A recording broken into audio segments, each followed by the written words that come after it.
O Fluminense está nas quartas de final da Copa do Mundo de Clubes. Surpreendendo muita gente, o time de Renato Gaúcho fez um jogo praticamente perfeito e eliminou a Inter de Milão.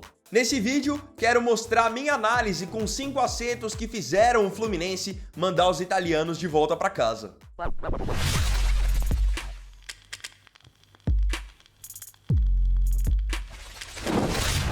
Número 1. Sob suas limitações.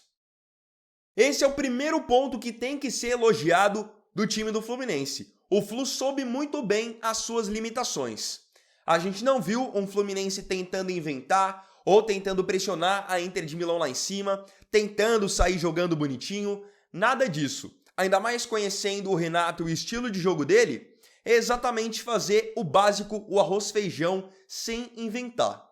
Ontem nós vimos, por exemplo, um Flamengo contra o Bayern de Munique, sendo um time que tem muita qualidade, mas que entregou 3 dos 4 gols na saída de bola. O Fluminense hoje em nenhum momento correu riscos. Nós vimos um Fluminense marcando linha baixa, sabendo da qualidade do time da Inter de Milão e baseando o seu jogo em cima disso, de aproveitar as escapadas que tivesse, tentar aproveitar a bola parada como chegou a aproveitar com um gol que foi bem anulado. Então o Fluminense fez o simples, aceitou que a Inter de Milão tinha qualidade para jogar, não inventou de pressionar lá em cima e fez o seu jogo, marcando com a linha baixa, com todas as linhas muito próximas e, acima de tudo, jogando com bastante vontade. Para algumas pessoas, vale muito mais você ser eliminado jogando bem do que você se classificar se defendendo, de certa forma passando sufoco. No fim, futebol ainda é sobre resultado e não sobre desempenho. E nisso o Fluminense deu aula. Pode não ter feito o jogo mais bonito, mas fez o jogo que foi o suficiente para passar de fase. Agora vão colocar mais 70 milhões de premiação no bolso e estão entre os 8 melhores da Copa do Mundo. Outro ponto que tem que ser levantado, ainda dentro desse primeiro tópico, é que o Fluminense é um time de guerreiros mesmo. A gente não vê em nenhum momento estrelismo nesse time, um querendo ser mais que o outro, nada disso. Todo mundo corre igual, todo mundo ajuda a marcar. Quando um companheiro tira uma bola, o outro vibra, é realmente um jogando pelo outro. O time do Fluminense, nós já temos a consciência que é um time que está longe de ser estrelado, não fez grandes aquisições para jogar o Mundial, dos 4 brasileiros foi o que menos investiu, por sinal, e mesmo assim consegue ser competitivo e competente com o seu coletivo. Número 2. Coragem para jogar.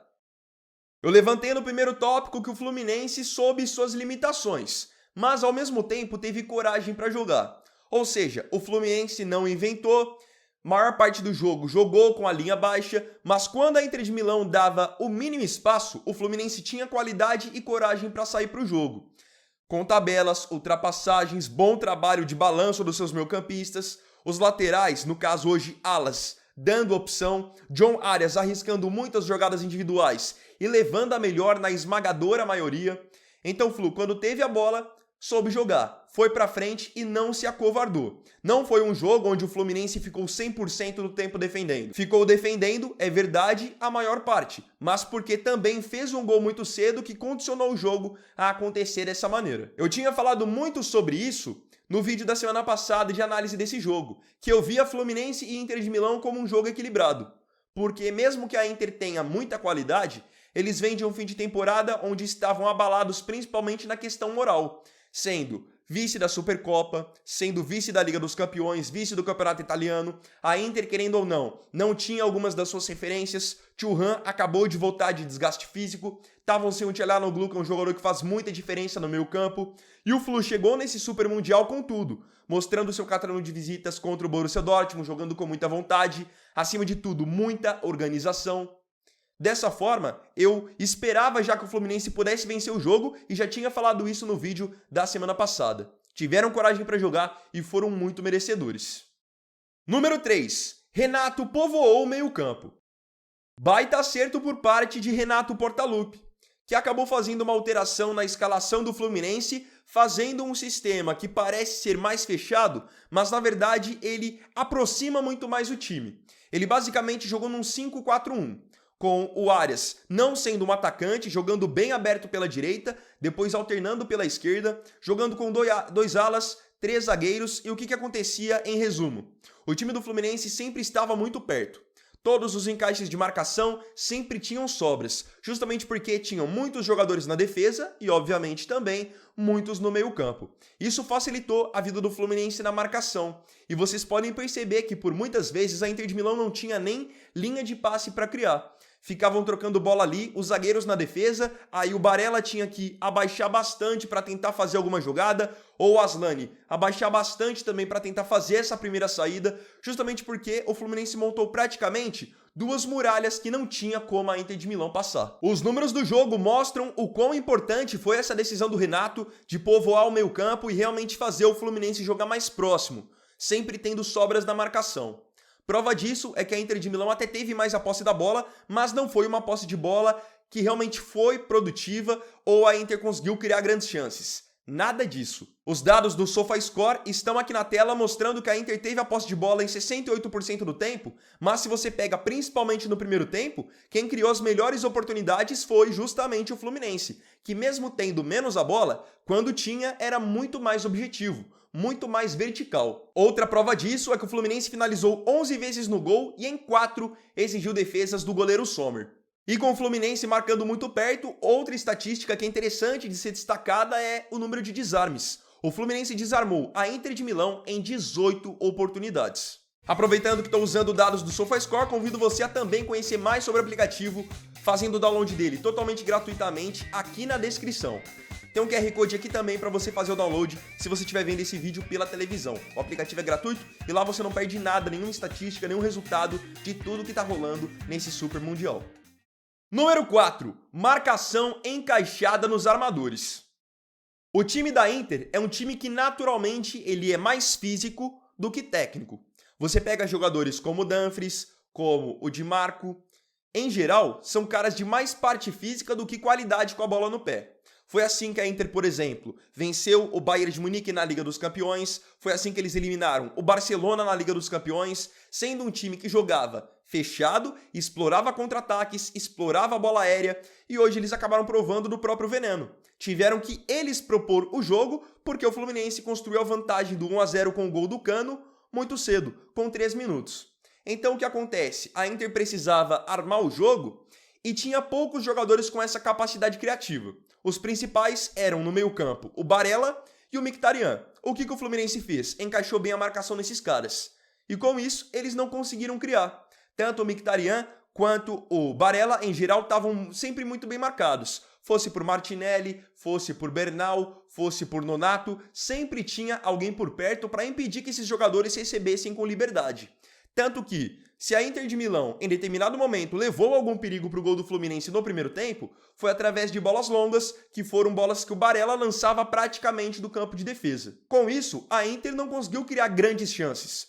Podem ver que a Inter só foi conseguir criar chances claras mesmo, mandar a bola na trave, mais pro final do jogo, quando foram pro abafa, pro tudo ou nada e começaram a fazer um monte de cruzamentos para dentro da área. Aí é óbvio que uma bola ou outra, o Lautaro Martinez, pela qualidade que tem, ganharia e conseguiria finalizar. Mas jogada trabalhada mesmo? Nenhuma. E olha só o mais interessante de tudo. Quando o Bernal, o Martinelli ou então o Nonato não encaixavam a marcação nesses meio-campistas mais criativos da Inter, vinha na sobra Ignacio, vinha na sobra o Freitas, que fizeram partidas excelentes. Sem precisar, obviamente, mencionar o Thiago, que fez mais um jogo monstruoso. Número 5. Precisão nos ataques. Mencionei aqui várias valências do Fluminense marcando, aceitando que a Inter de Milão ia até a bola, sabendo sofrer. Mas eu preciso também, obviamente, elogiar a parte ofensiva. O Fluminense hoje foi um time muito preciso. Como eu já tinha mostrado nos dados do SofaScore, o Fluminense finalizou 11 vezes e em 4 exigiu defesas do goleiro Sommer, sem contar as 2 finalizações que foram, obviamente, gols. Os gols marcados por Cano e pelo Hércules. Então o Fluminense hoje estava com a pontaria muito calibrada. E uma coisa que é importante num jogo desse tamanho, quando você tem as chances, você precisa fazer os gols.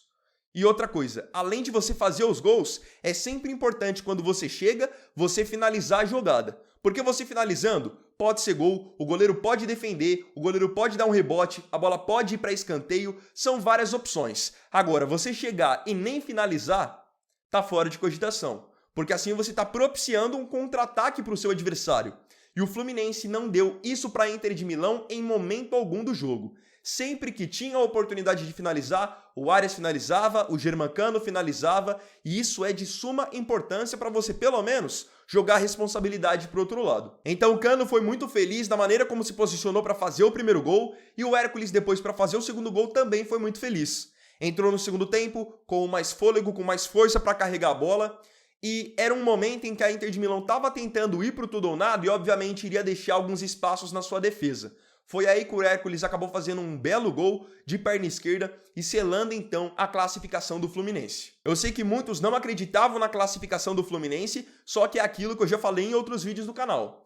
Times que não fazem parte do primeiro escalão, é absolutamente possível um time brasileiro, um time mexicano, surpreender e vencer. Peguem aí como exemplo o que o Flamengo fez com o Chelsea, hoje o que o Fluminense fez com a Inter de Milão.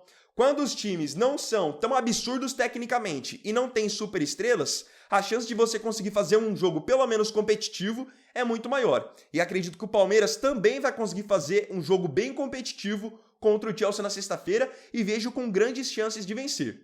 O que é mais difícil é quando você pega, por exemplo, um Flamengo e Bayern de Munique, onde eu até acreditava que o Flamengo poderia surpreender se jogasse fechado, sabendo sofrer, explorando o contra-ataque.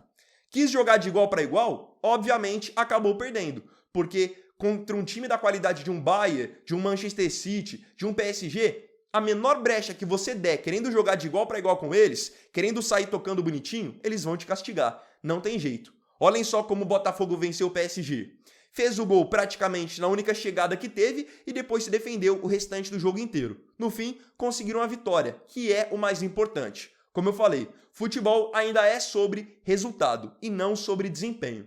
Ainda mais em um campeonato de agora, fase de mata-mata, pouco importa se você vai fazer uma saída bonita, se você vai fazer um lance plástico na defesa. O importante é você passar de fase. Agora eu quero saber de vocês aqui nos comentários também as suas opiniões sobre a classificação do Fluminense. Temos agora 2 brasileiros nas quartas de final, Palmeiras e Fluminense. Para quem vai sua torcida?